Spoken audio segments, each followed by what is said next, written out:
are doing well. Happy Thanksgiving to everyone celebrating, and hope you spend some quality time with your family and friends. My name is Ryan Kanungo. I am a senior pre-medical student majoring in neuroscience at Nova Southeastern University in Davie, Florida. Oops, sorry about that. Let's go back. I am an intern at the Women's Health Institute at Robert Wood Johnson Medical School. I am looking to pursue a career in neuropsychiatry. I'm very privileged to be presenting my project to you today, which is about the relationship between dance and oxytocin release in menopausal women. Having an inherent interest in neuropsychiatry with a particular interest in mood disorders and preventative medicine, I decided to start exploring just the role of preventative medicine in menopausal women, where I found this interesting relationship between oxytocin and dance, and which can have implications in preventative medicine for women in this phase of their lives. So, just to get the ball rolling, if you will, menopause by definition is the end of menstruation that starts at the age of 45 to 55 in a woman's life, where she transitions into her post-reproductive years. Because of the declining levels of certain hormones, postmenopausal women experience significant changes physiologically, socially, and psychologically. One hormone in particular, in oxytocin, is responsible for the likes of uterine contractions during childbirth, milk ejection for lactation, and social bonding. So some of the methods, so the main methods that we use for this project was mainly through PubMed and using Google, using keywords such as menopause, oxytocin, and dance. And just an overview about oxytocin, it's one of the key hormones in being responsible for happiness. As we know, dopamine is known as the reward chemical. Serotonin is known to be a very calming chemical. Endorphins are commonly known as painkillers, and oxytocin is known as the love hormone, and it is crucial in pair bonding. And oxytocin is produced in the hypothalamus. It is stored and released from the posterior pituitary gland into the bloodstream, and oxytocin receptors are located in the brain, the bones, the heart, and the reproductive tract. And oxytocin production is caused by different types of stimuli and reflexes, ranging from visual to auditory to taste and olfactory stimuli. Regarding some of the reflexes, you have the meditation and conditional reflex. You have the vago-pituitary reflex, which is generally initiated by such things such as a massage, probiotics, abdominal breathing. You have the milk letdown reflex, as mentioned before, just coming down to lactation.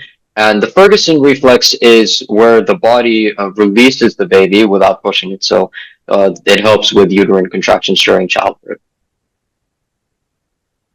Some of the benefits regarding oxytocin, first off, sorry about the image. I know it looks a little unclear, but some of the benefits regarding oxytocin include social bonding, improving social skills, reducing stress, relieving pain, strengthening our immune systems, and of course, improving our mood.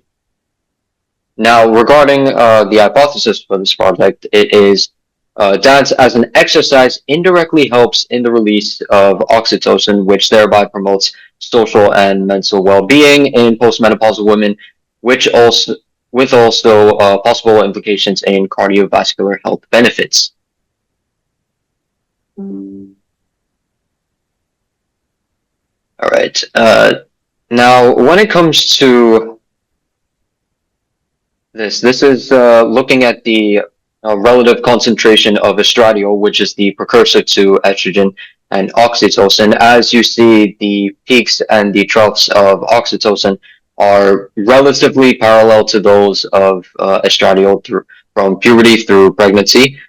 When estradiol levels fall during menopause, the level of oxytocin also drops, as you see towards the end on your right.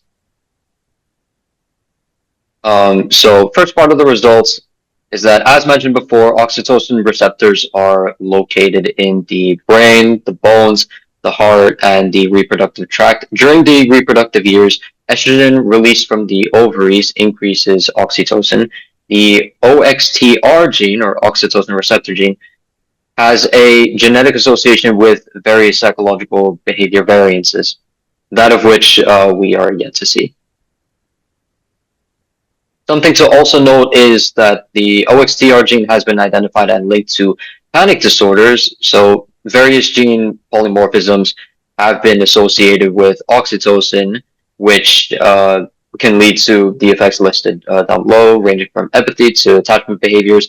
And as we know regarding panic disorders, it can be the lead cause of separation anxiety, that of which can be determined by certain questionnaires and inventories, such as SASI, which is the separation anxiety symptom, not symptom, separation anxiety syndrome inventory, and ASA, which is the adult separation anxiety questionnaire. So just continuing with the results is that exercise releases endorphins alongside cortisol and catecholamines such as dopamine and serotonin. Oxytocin only has been associated with that specifically regarding exercise, and the same also goes for serotonin too. And also continuing on that, we also see that hugging, cuddling, and other types of social interactions with loved ones also helps to release oxytocin from the posterior pituitary gland after being produced from the hypothalamus. It has been associated with coordination and syncing in dancing, especially, and an increase in estrogen is linked to a decrease. Not increase, a decrease in estrogen is linked to a decrease in oxytocin signals, that of which may have negative effects on target organ effects, such as social and emotional behaviors, but specifically with dance and the social interactions behind that can mitigate these effects and improve cardiovascular and mental health. Sorry about there we go. Now we take a look at the specific study that we looked at. This is a study in California where 103 participants ranging from the ages of 18 to 99 over the course of a year was looking at pro-social behavior and oxytocin levels by watching an emotional video, that of which was a 100-second video of a father describing his feelings about his 2-year-old son who is sadly dying of brain cancer per St. Jude's Children's Research Hospital. They were looking at the amounts of donations received after watching the emotional video. So this graph specifically shows the change in oxytocin level based on the age, and they found a significant positive relationship between age and the change in oxytocin from the video stimulus, that of which increased oxytocin levels by around 55% of the sample. So it's quite significant. This graph from the same study also shows the change in oxytocin level and how it correlates to satisfaction with life. People who are more satisfied with their lives have a higher level of oxytocin after watching the video, and people who are in the higher age range, so 50 or older, if you will, have a higher change in oxytocin, which suggests that in women, even though estradiol levels may be low, as we discussed, it can also stimulate oxytocin production with emotional stimuli.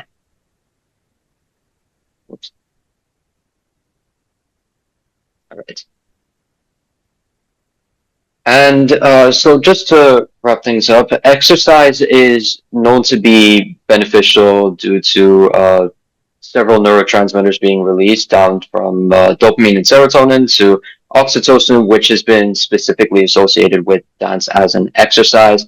And given its beneficial effects, we've even seen in cardiovascular and mental health during these transitions from reproductive years into menopause. Dance may have a future role as guideline directed therapy in postmenopausal women. Now, some things to note as well are certain limitations because we did only look at a few. Some things that weren't being accounted for that maybe we should uh, do so in the future are certain stereotypes, which is driven by societal norms, which can range from how certain women may be perceived during their lives, racial backgrounds, and certain expectations regarding that. You have your personal upbringing, which can vary among everyone depending on their situations and especially how they were brought up through their families and how they even set their expectations as well. And another thing that that also needs to be accounted for is the type of dance because this can range from many kinds as you could possibly imagine. And I guess that also leads into just what are the directions for future research. So for more immediate studies, if you will, it's to establish the relationship between dance and oxytocin specifically, rather than just establish the relationship in the first place. You also have organizing dance instructions to have the women learn in the first place, so that they're accustomed to it and see how they're able to adapt and how they feel afterwards, and how they feel towards specific types of dances because that can vary among people's preferences.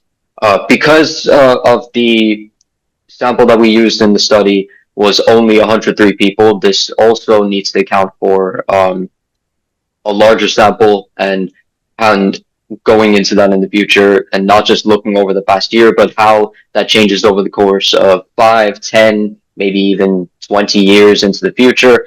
And something regarding genetics specifically is what are the specific genetic variants that may have certain effects on oxytocin, whether that be decreasing oxytocin levels, increasing oxytocin levels, how that could potentially affect dance because we haven't looked into those specifically, and there hasn't been much to specifically say whether specific ones actually increase or decrease oxytocin.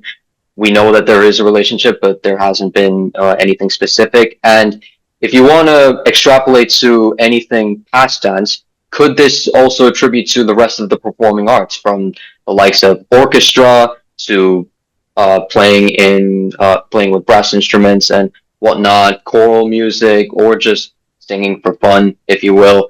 And I think it's a good segue into basically just thinking about not just how dance can affect postmenopausal women, but I guess how much does music affect postmenopausal women, and specifically how does that affect certain oxytocin levels, and what does that have to do with their satisfaction in their lives? And I guess just to go with a final quote, when you step off the floor glowing, just remember that science agrees. Dance is joy, connection, and medicine in motion. And with that, I thank you for your time. If you guys have any questions, please let me know. But that's all I have from my end. You already have a question in the chat.